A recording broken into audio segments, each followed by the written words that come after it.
Hello दोस्तों, स्वागत है आपका अपने YouTube channel Rohit Goswami law classes में। और आज मैं आपको कराने वाला हूं LLB सेकेंड ईयर। सैम है हमारा फोर्थ, एक्ट हमारा कंपनी लॉ और कोड है हमारा 4001 और क्वेश्चन नंबर है हमारा 3। अब से पहले मैं आपके 2 क्वेश्चन ऑलरेडी करा चुका हूं। आप YouTube पे प्लेलिस्ट में जाकर देख लीजिएगा, वहां पे मैंने प्लेलिस्ट बना दी है कंपनी लॉ और वहां पे आपको कोड आपका लिखा मिलेगा और सैम भी आपका लिखा मिलेगा। अब से पहले जो मैंने आपके क्वेश्चन जो कराए हैं वो इस प्रकार हैं। क्वेश्चन फर्स्ट जो कराया था आंतरिक प्रबंध वाला कराया था, दूसरा कराया था मैंने बहुमत का नियम, और या इसे कह सकते हो तुम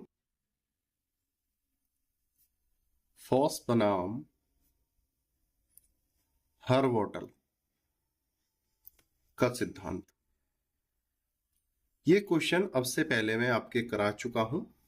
ये दोनों एक जगह ही थे, कंबाइंड थे, और ये आपके इस प्रकार से 2 क्वेश्चन मैं करा चुका हूं। आज का जो तीसरा क्वेश्चन है बहुत ही महत्वपूर्ण है, और जो आज का क्वेश्चन है वो है कंपनी के आवरण को उठाना, यानी कंपनी का, शॉर्ट में नाम ले लेते हैं कंपनी का आवरण, या आवरण को हम बोल सकते हैं पर्दा। ये जो क्वेश्चन है आपके जो आने की जो संभावना है वो 70% हो जाती है 20 नंबर में आने की, और 10% संभावना रहती है इसके 10 नंबर में आने की। ठीक है, ज्यादातर 70% इसकी जो संभावना है 20 नंबर में आने की है, और 10% संभावना रहती है कि ये जो है आपका 10 नंबर में आए। इस क्वेश्चन को बहुत ही प्यार से देखेंगे और ज्यादा वीडियो को काट के ना देखना, क्योंकि अगर एक बार ये आपकी समझ से निकल गया, एक बार नहीं आया, तो आप वीडियो को चंद 2 बार देखना, 3 बार फिर नहीं आने वाला है। ये बहुत ही साधारण सा सिंपल सा क्वेश्चन है, लेकिन समझने के लिए थोड़ा आपको दिमाग लगाना पड़ेगा, थोड़ा ध्यान से देखना पड़ेगा। ठीक है, तो अब ज्यादा बात ना करते हुए अपने क्वेश्चन की तरफ चलते हैं। और क्वेश्चन में चलने से पहले आपको एक बात बता दूं, अगर आपको कंपनी लॉ के नोट्स चाहिए तो वो रेडी हो चुके हैं। आप नोट्स हमारे ले सकते हो हमारे व्हाट्सएप नंबर पे मैसेज करके। ठीक है, क्वेश्चन है हमारा 3, कंपनी सम्मेलन आवरण यानी पर्दे को उठाने से आप क्या समझते हैं? किन परिस्थितियों में कंपनी के आवरण को उठाया जा सकता है, यानी कंपनी के पर्दे को कब और किन परिस्थितियों में उठाया जा सकता है, उसके बारे में आप बताइए। हमारा आंसर है कंपनी समामेलन या सम्मेलन आवरण पर्दे को उठाने का अर्थ। ठीक है, एक कंपनी का अपने सदस्यों से अलग अस्तित्व है, इसलिए कंपनी के कार्यों के लिए सदस्यों को दोषी नहीं ठहराया जा सकता। सबसे पहले तो हम ये समझते हैं यहाँ पे क्या बोला है, कंपनी अलग होती है और कंपनी के जो सदस्य होते हैं वो अलग होते हैं। दोनों का क्या है, अलग अलग होना। एक तरफ कंपनी हो गई और दूसरी तरफ हो गए सदस्य। ठीक है, ये सदस्य हैं और इधर कंपनी है, तो दोनों में क्या है, अंतर है। ये अलग है, ये पार्ट ए मान लो, और ये अलग है, पार्ट बी मान लो। ठीक है, दोनों क्या है, एक दूसरे से अलग हैं, भिन्न भिन्न हैं। इस तरह कंपनी और इसके सदस्यों के बीच एक आवरण या पर्दा है, यानी कह सकते हैं इनमें क्या है, थोड़ा भेद है, ये दूसरे से अलग हैं। अलग होने को ही क्या बोल दिया है, पर्दा। दूसरी बात यह है अलग अलग हैं, दोनों क्या हैं, अलग अलग हैं, और जो इनमें बीच में जो गैप है एक दूसरे से अलग है, इसी को क्या बोल दिया है, आवरण यानी पर्दा बोल दिया गया है। साधारणतः न्यायालय या कंपनी प्राधिकरण, यानी जो कंपनी के अधिकार होते हैं, पर्दे के पीछे नहीं देखेगा।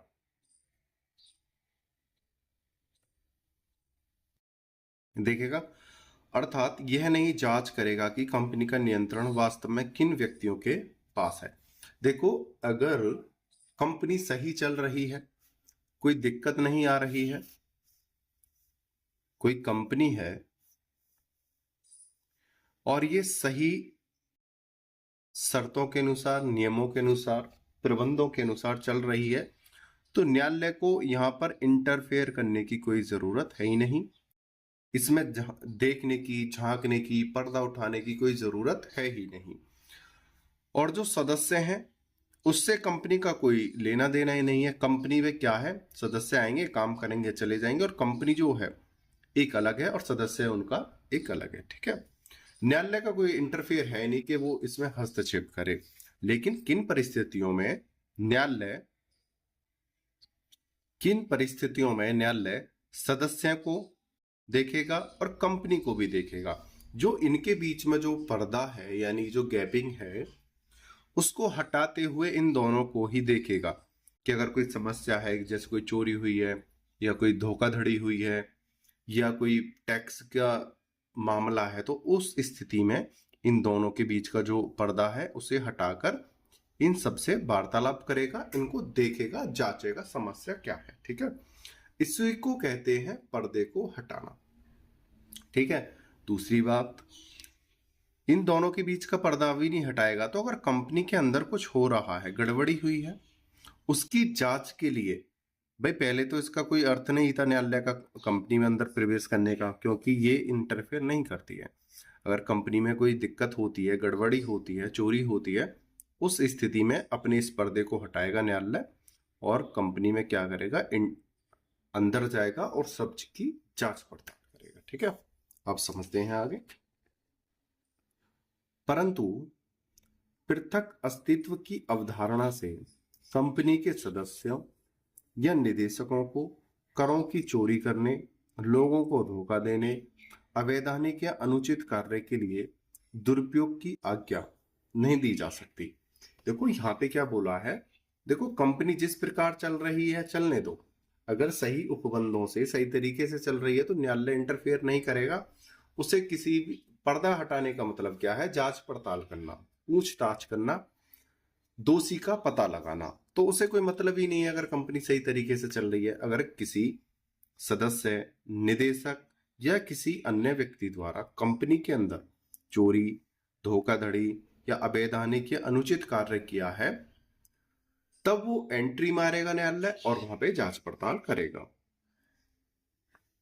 और इस प्रकार की आज्ञा उनको नहीं दी जा सकती न्यायालय के द्वारा कि भाई हम इंटरफेयर नहीं कर रहे, तो इसका मतलब ये थोड़ी है कि आप चोरी, डकैती, मारपीट, अनुचित कार्य या झगड़ा करोगे, नहीं। ऐसी दशा में न्यायालय या कंपनी प्राधिकरण का मतलब होता है अधिकार, जो सरकार द्वारा किसी व्यक्ति, संस्था या किसी प्रशासनिक अधिकारी को कार्य करने के लिए शक्ति दी जाती है, उसको ही हम प्राधिकरण कहते हैं। ठीक है, ऐसी दशा में न्यायालय या कंपनी प्राधिकरण कंपनी के आवरण को हटाकर यह जांच कर सकता है कि वास्तव में दोषी व्यक्ति कौन है। ठीक है, पहली दशा में इंटरफेयर नहीं कर सकती। अगर किसी कारण से कंपनी में कोई समस्या उत्पन्न होती है, उस दशा में इंटरफेयर करके उस मामले की जांच पड़ताल करेगी। जांच पड़ताल करने को ही क्या कहा जाता है, पर्दे को हटाना, आवरण हटाना। ठीक है, और उनके विरुद्ध कार्रवाई किन परिस्थितियों में कंपनी का आवरण उठाया जा सकता है और उनके विरुद्ध कार्रवाई किस प्रकार की जा सकती है और किन परिस्थितियों में कंपनी का आवरण उठाया जा सकता है। ठीक है, इसको देखते हैं। नंबर क्या, न्यायिक निर्णयों के अंतर्गत। भाई एक तो न्यायिक निर्णयों के अंतर्गत उसे हटा सकते हैं।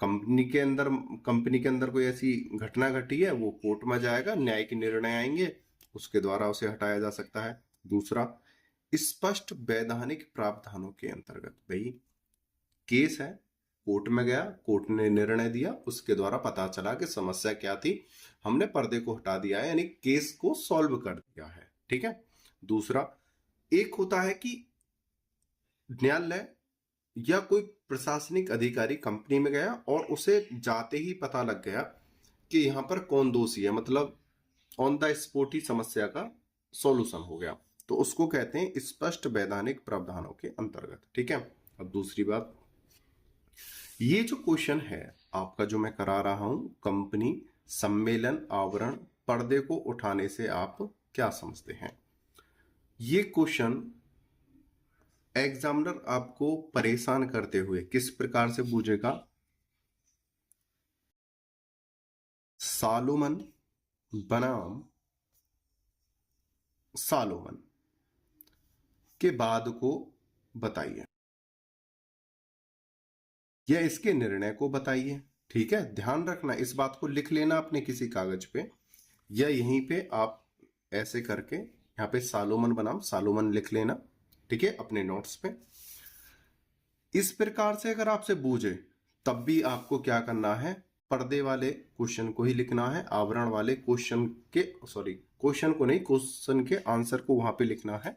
ठीक है, इस बात को ध्यान रखना। कर लो आप आदि में। ठीक है, से आदि में मैं। ठीक है, आगे चलते हैं। तो मैंने बता दिया है ये इस प्रकार भी आपका क्वेश्चन आ सकता है। आगे चलते हैं। किन परिस्थितियों में पर्दा उठाया जा सकता है और कैसे हो सकता है? न्यायिक निर्णयों के द्वारा, भाई कोर्ट में मामला गया, न्यायाधीश ने निर्णय कर दिया। दूसरा, स्पष्ट वैधानिक प्रावधानों के अंदर आप वहां पे गए प्रशासनिक अधिकारी या कोई जांचकर्ता और वहां पे स्पष्ट हो गया कि भाई क्या समस्या थी। ठीक है, अब इनको हम एक एक करके देखते हैं। न्यायिक निर्णयों के अंतर्गत निम्नलिखित दशाओं में कंपनी के आवरण को हटाया जा सकता है। न्यायिक निर्णयों के अंतर्गत, ये जो पहला वाला हमारा पॉइंट है वो यहां से स्टार्ट हो रहा है, न्यायिक निर्णय। ठीक है, आगे चलते हैं। जो विभिन्न दशाएं हैं उनको हम अच्छे से देखते हैं। पहला है कपट या अनुचित व्यवहार को रोकने के लिए। यदि कंपनी ने पृथक अस्तित्व का दुरुपयोग लोगों को धोखा देने या वैधानिक दायित्व से बचने के लिए किया है तो न्यायालय या कंपनी प्राधिकरण, यानी जो कंपनी के अधिकार हैं, न्यायालय कंपनी प्राधिकरण कंपनी के आवरण को हटाकर दोषी व्यक्ति को दंडित कर सकता है। देखो फिर से बता दूं, कंपनी प्राधिकरण क्या होता है?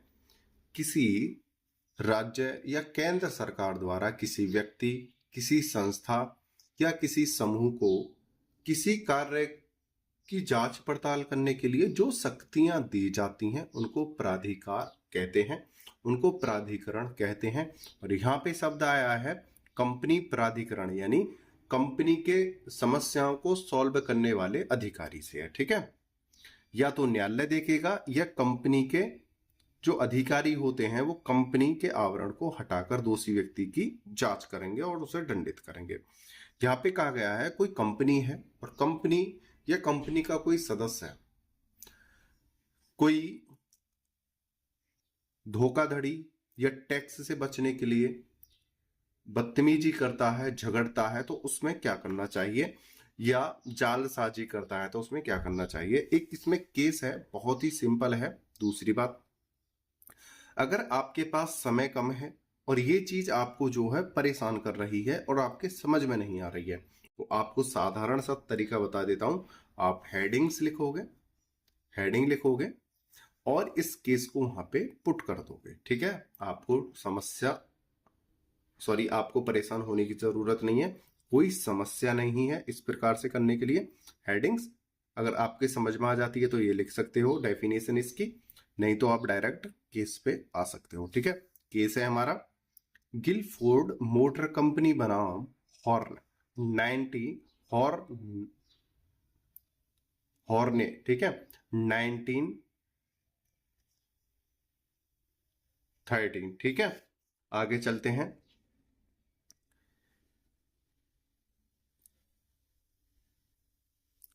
हॉर्ने को गिलफोर्ड मोटर कंपनी का प्रबंधक निदेशक नियुक्त किया गया था, यानी जो कंपनी का प्रबंधक यानी देखभाल करने वाला जो निदेशक है वो नियुक्त कर दिया गया था हॉर्ने को। ठीक है, लेकिन यह शर्त रखी कि वह कंपनी के ग्राहकों को अपनी ओर आकर्षित नहीं करेगा। मतलब जैसे कंपनी का कोई सदस्य है, उसको प्रबंधक के तौर पर नियुक्त कर दिया। अगर कोई कंपनी से संबंधित कोई सामान लेने आए या कार्य करने के लिए हमारे कंपनी में आए या लेने देने के लिए किसी भी कार्य के लिए हमारे कंपनी में आए, तो आप उससे वार्तालाप करोगे, लेकिन आपको एक शर्त है, आप उनको अपनी तरफ आकर्षित नहीं करोगे या उनसे कोई बेमायनी तरीके से बात नहीं करोगे, आप उन्हें कोई लालच नहीं दोगे। वो आएंगे कंपनी के सदस्य के तौर पर, और कंपनी से रिलेटेड अगर आपसे कोई बात करते हैं तो आप उन्हें परेशान नहीं करोगे, बहलाओगे, फुसलाओगे नहीं, या आप किसी अदर कंपनी के पास उन्हें नहीं भेजोगे। हॉर्न ने एक कंपनी बनाई जिसने गिलफोर्ड मोटर कंपनी के ग्राहकों को पटाना आरंभ कर दिया। देखो यहाँ पे क्या है, पहले ये किसी अदर कंपनी में जॉब कर रहा था। जॉब करते वक्त इससे ये बोला था, आपके पास जो सदस्य आएंगे आप उनको परेशान नहीं करोगे, अपनी तरफ आकर्षित नहीं करोगे, किसी भी कार्य के लेने या देने के लिए, वार्तालाप करने के लिए जो हमारे सदस्य आपके पास आएंगे आप उन्हें फुलसाओगे नहीं, ठीक है। लेकिन होता क्या है, हॉर्न ने एक अपनी खुद की कंपनी बनाई और जिनसे वो पहले संपर्क करता था, जहां पर वो जॉब करते समय, उनको अपनी तरफ खींचना स्टार्ट कर दिया।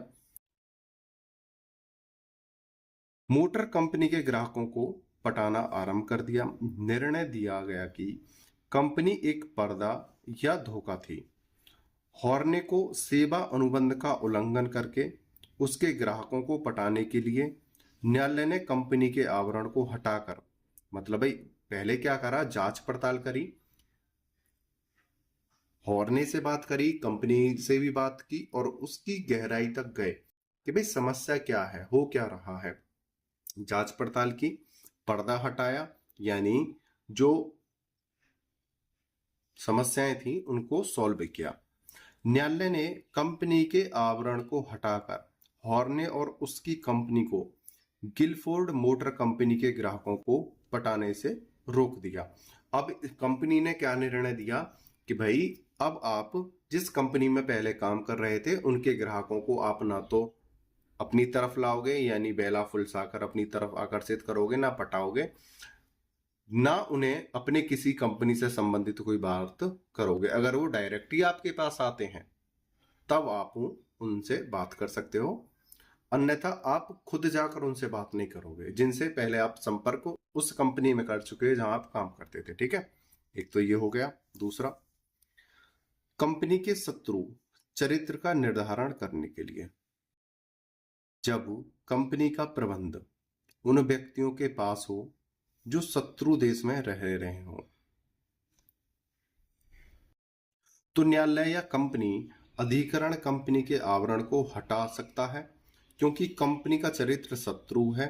ऐसा करने देना व्यवसाय नीति के विरुद्ध होगा। देखो यहाँ पे क्या बोला है, अगर किसी अन्य देश की कंपनी किसी अन्य देश में है और आपस में उन दोनों का क्या चल रहा है, झगड़ा चल रहा है, या सडनली कोई वारदात हो जाती है या कोई युद्ध छिड़ जाता है, उस स्थिति में एक दूसरे पर विश्वास नहीं किया जाएगा और जो एक दूसरे को अधिकार जो दिए गए हैं उनको छीना जाएगा, रोका जाएगा या वापस कर दिया जाएगा, ठीक है।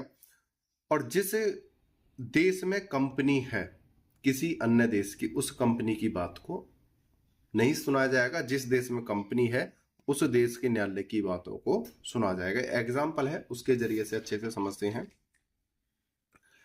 डायमलर कंपनी लिमिटेड बनाम कॉन्टिनेंटल टायर और रबड़ कंपनी लिमिटेड 1960। जर्मनी ने इंग्लैंड में टायर बेचने वाली कंपनी का निर्माण किया। इंग्लैंड था, उसमें जर्मनी ने एक टायर बनाने वाली कंपनी का निर्माण किया। जर्मन कंपनी के पास इंग्लिश कंपनी के अंशों का बहुमत था, ठीक है, और इसके सभी निदेशक जर्मन थे। देखो, जो इंग्लैंड में कंपनी थी किसकी, जर्मन की, तो उसको इंग्लिश कंपनी कहा जाने लगा, ठीक है। और जो इंग्लिश कंपनी थी जो जर्मन की थी, उसके पास सारे बहुमत थे और उनका जो अधिकारी था वो सब कौन थे, जर्मन थे। कुछ लोगों ने जर्मनी कंपनी से ऋण ले रखा था या सामान उधार ले रखा था, ठीक है।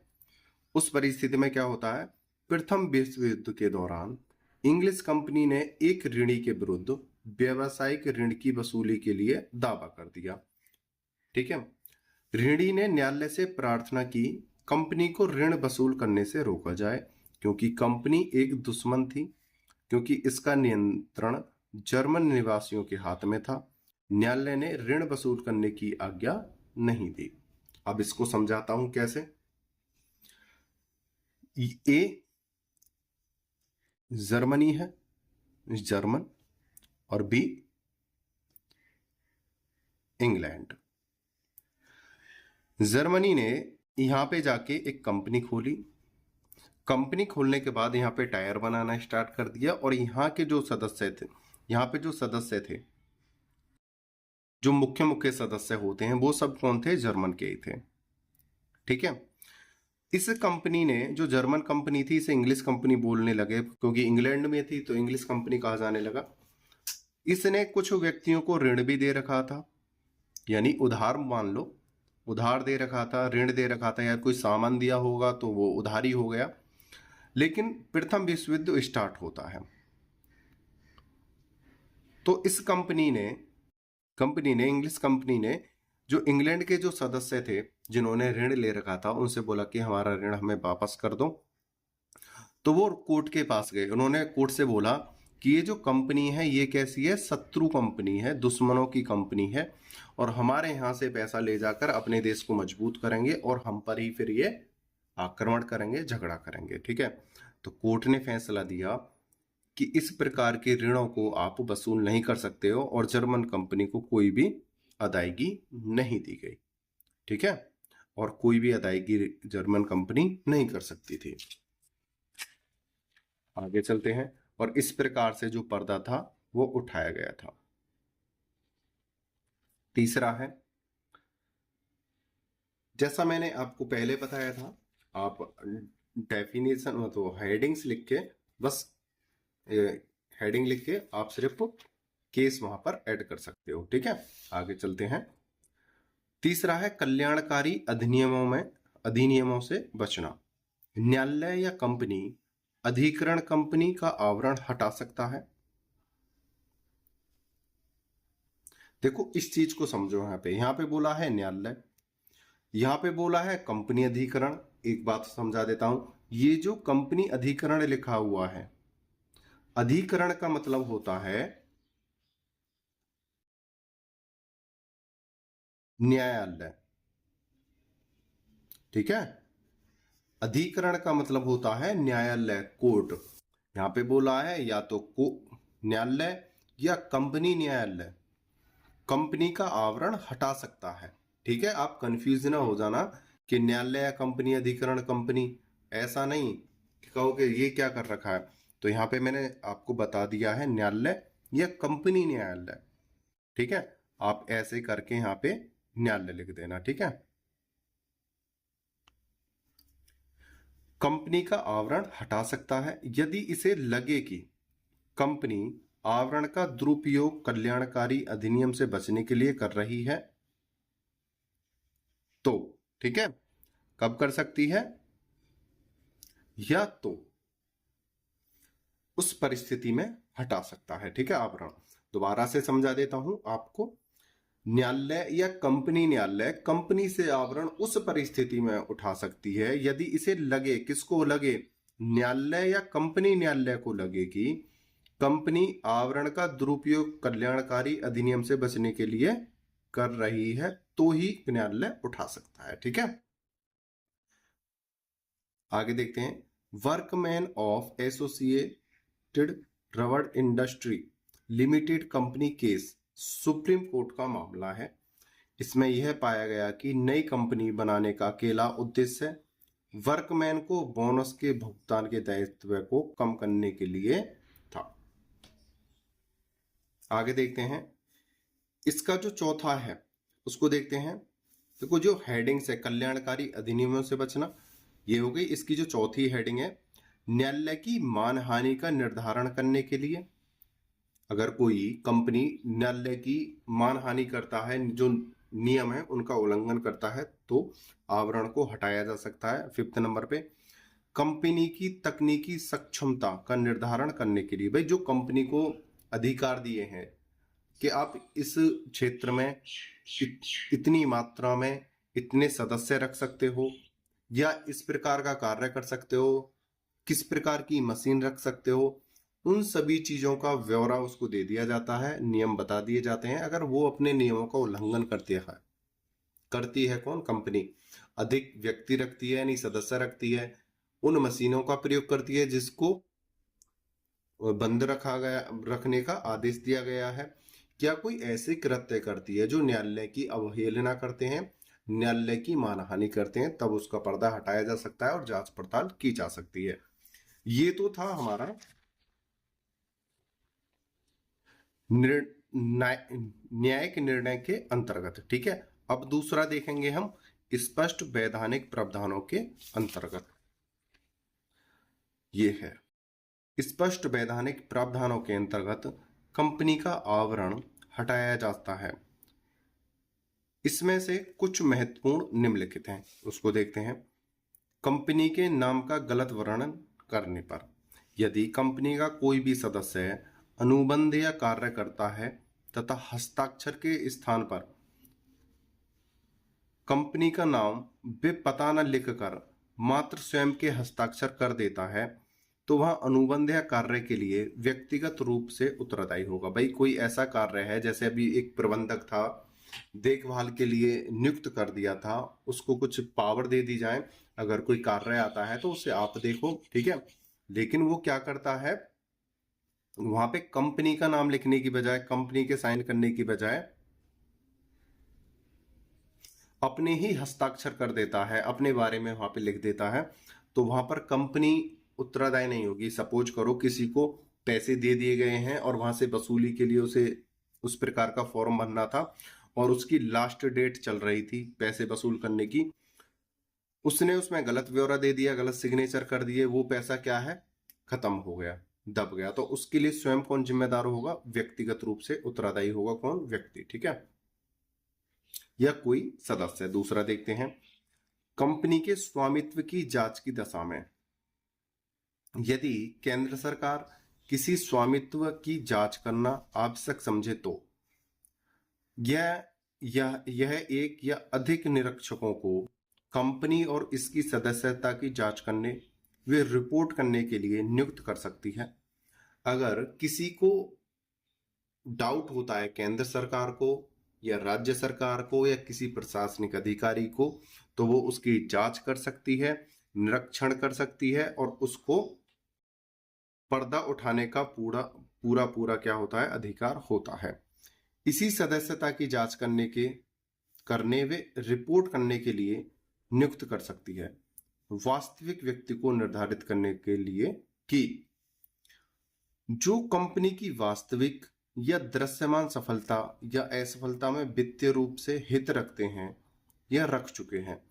सबसे पहले क्या देखेगी कि जो इसमें क्या करेगी, केंद्र सरकार जो उन्होंने एक निरीक्षण समिति बनाई है, एक व्यक्ति हो या एक से अधिक व्यक्ति हो, उसका कार्य क्या होगा, जो कंपनी के जो सदस्य हैं या वास्तविक जो सदस्य हैं या दृश्यमान सिर्फ दिखावे के जो सदस्य हैं, उन सब की सफलता या असफलता में वित्तीय रूप से हित रखते हैं या रख चुके हैं, उन सब की क्या करेगी? जांच पड़ताल करेगी, उनके सबके पर्दे हटाएगी और निर्णय पर पहुंचेगी।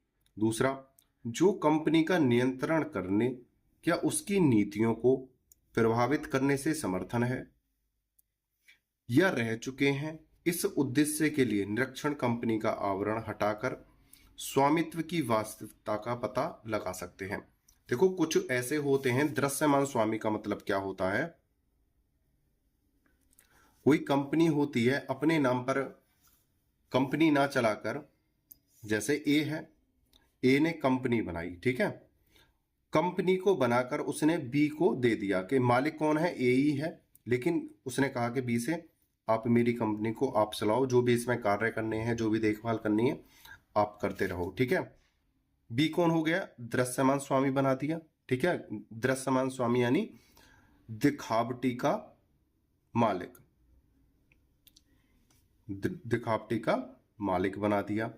या कोई वास्तविक मालिक है, ठीक है, उस सब की जांच करेगा कौन? केंद्र सरकार, जिस समस्या का वो समाधान करना चाहता है तो